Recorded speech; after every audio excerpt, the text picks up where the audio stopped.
Chief Minister of Tamil Nadu, Thiru MK Stalin sir, for inviting all of us to this very important meeting. Honorable Chief Minister of Kerala, Shri Pinarayi Vijayan sir, Honorable Chief Minister of Telangana, Revanth Reddy garu, Honorable Chief Minister of Punjab, Shri Bhagwan Singh Manji, Honorable former Chief Minister of Odisha, Shri Naveen Patnaik ji, my brother and Deputy Chief Minister of Tamil Nadu, Shri Udayanidhi Stalin ji, Deputy Chief Minister of Karnataka, Shri DK Shivkumar ji, and to all the representatives of various political parties from across India, I sincerely thank you for joining this very important meeting. I come from Telangana and I represent the Bharat Rashtra Samiti, which has led a movement for 14 years for the formation of Telangana under the leadership of our leader, Shri K. Chandrasekhar Rao. When Mr. Vijayan spoke about tyranny of majority, sir, we understand what exactly it means to come out of a larger setup and create a small state. We fought against Delhi, and we fought against the forces for about 14 years to achieve our dream. A long fraught battle it was.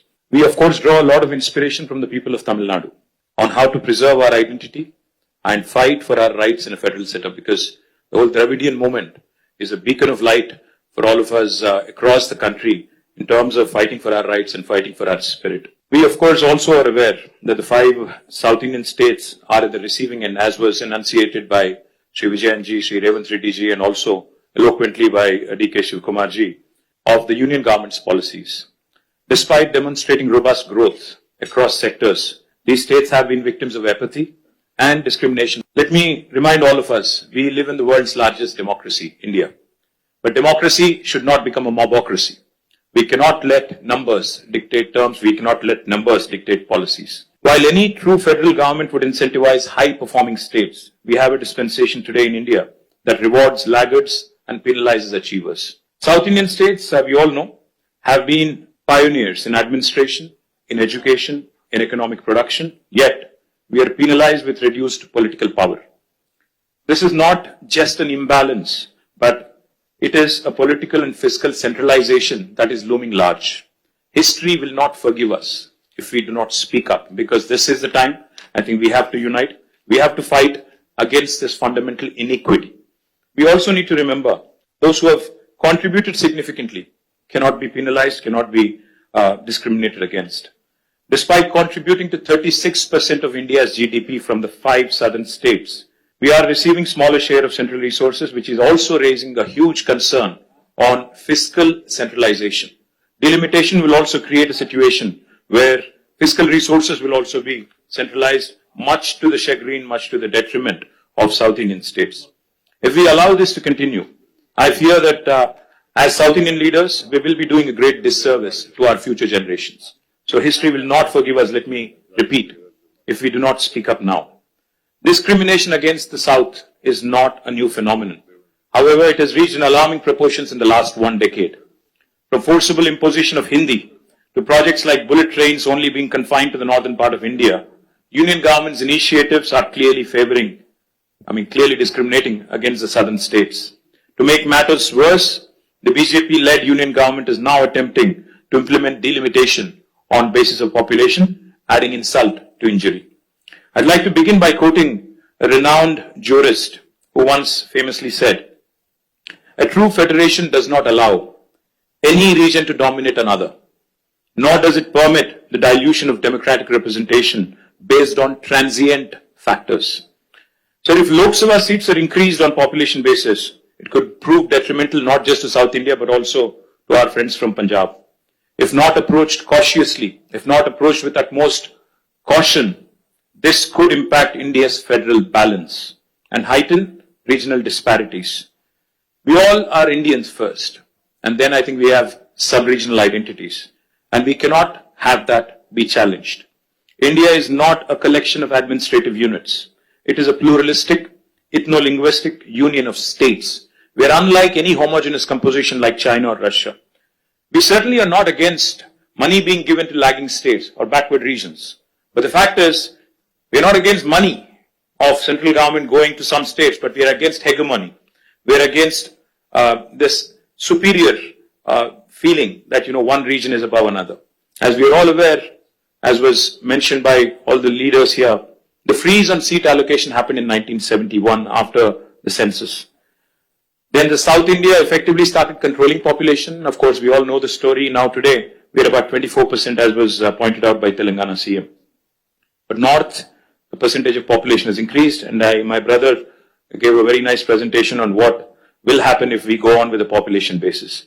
The only point I would like to make here, if seats are redistributed purely on pro rata population basis, states that have failed to control population will be rewarded, as was put eloquently by Vijayan sir.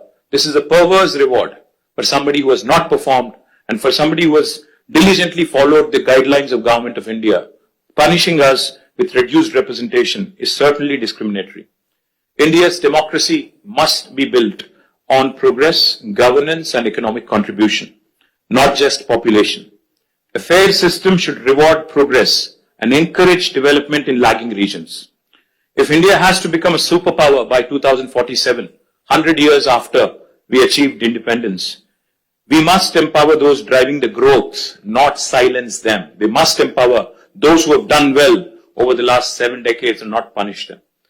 Why do we not trust the words of Union Home Minister who says it will be pro rata and nobody will lose representation? I'll give you a classic example of Telangana.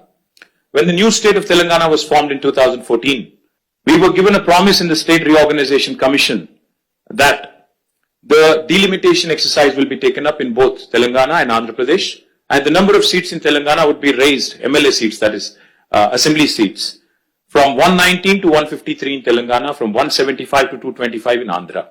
11 years since then, and it's an act of the parliament, but no action has been initiated because it is inconvenient for BJP to increase the seats. Where it is convenient for them in Jammu and Kashmir and Assam, they've gone ahead and conducted delimitation. Where it is inconvenient for them in Andhra and Telangana, they've kept it aside. Why do we not trust them? Because, their action, their history speaks otherwise. Today, the union government has indulged in cesses. They've come out with cesses, a formula which basically deprives the states of devolution, of a rightful share in devolution. It's a constitutional right. Therefore, we have apprehensions. Therefore, we have a lot of doubts about the center's intentions. But I also would like to propose a few possible suggestions towards solutions. If the central government is determined to proceed with delimitation, I think as Stalin sir put it, fair delimitation is the ask. It should be fair, it should be just, and Dr. Baba Saheb, when he put these 3 words in constitution, I think he meant it for situations like this: equality, liberty, and fraternity. Now, if they would want to go ahead and do the delimitation because they have the numbers, then we have to ensure that the current proportion of each state remains as it is. If Tamil Nadu has about 39, is it? 39 and Telangana has 17 with increased numbers also, our percentage should also increase proportionately. And it should not come down, our voice should not come down. If a state currently has 2% of the total parliament seats, even after delimitation, also the state should have 2% share of the seats. As Mr. Mann was pointing out, his numbers will increase technically, but percentage will come down, which defeats the whole purpose. The second suggestion could be, as some people are proposing, a permanent, freeze could be also brought in. We can say that 1971, the census could be the basis and there could be no further increase in the number of seats. Another alternative approach could be, again, this could be a radical solution. As one of my friends asked, what is the basis for Telangana CM's recommendation of 33%? I would say, if South India is contributing 36% to GDP, why don't you give us 36% of the voice in parliament? What is wrong? Why are you not rewarding those states that have performed exceptionally well in nation building? If nation building can happen by way of contribution from states, then why not reward those states that have done very well? Sir, I would only say fiscal contribution, I think, also has to be taken. It cannot just be population. No one can ignore, because since even D.K. Shivkumar Anna mentioned fiscal contribution, let me point out, Telangana is only 2.8% of India's population, but we contribute to 5.2% of India's GDP. We're literally punching double our weight. We cannot be penalized, we cannot be snubbed, we cannot be undermined in terms of our voice in parliament, which is a travesty of justice. One thing I would also like to add, and this is a possibly practical solution. Sir, a true representative democracy is one where people's voices are heard. Why is delimitation being proposed? Because population has increased and people's voices have to be heard. If people's voices have to be heard, increase the number of MLA seats in each state. You go ahead, increase the number of MLA seats, because typically MLAs are the first port of call for people, not MPs. MPs only voice concerns on larger national policies in Parliament. But MLAs are the first port of call. So I would propose that the national government come forward, union government come forward with a proposal. In lieu of increased population across the country, let us increase number of assembly seats in each state so that people are having more access to their MLAs, more decentralized setup. Also, I would like to say this is a fair formula because I think, most states would be happy to see more representation. Finally, I would like to remind the union government from this forum, sir, that India is a union of states. Constitution clearly says we are a union of states. We are, like Pinarayi Vijayan sir said, federalism is not a gift. It is our right. So let us remind union government that our founding fathers stitched this great country together with immense grit, determination and tenacity. They understood that India is one of the most diverse nations on this planet and therefore thoughtfully incorporated essential concessions and guarantees into our constitution to build a strong foundation of mutual trust. Sadly, that very foundation is now being shaken by the current regime in New Delhi. Political representation for states in the Lok Sabha is a crucial and a very deeply emotive issue. The union government cannot be callous. They must not take any hasty steps without broad and inclusive consultations involving the people, political parties, state governments, independent activists, people's organizations, and civil society groups as well. India has just completed 75 years of its existence. Our national leadership should strive to heal the old wounds rather than create new ones. Union government should act like a big brother, not big boss. As a renowned scholar and statesman once said, the federal structure of India must ensure that no state, however small or large, it could be Manipur or it could be Uttar Pradesh, feels neglected in governance. Finally, cooperative federalism will make India stronger. Stronger the states, stronger the country. Cooperative federalism will make India stronger, not coercive federalism. Jai Telangana, Jai Hind. Thank you, Stalin sir.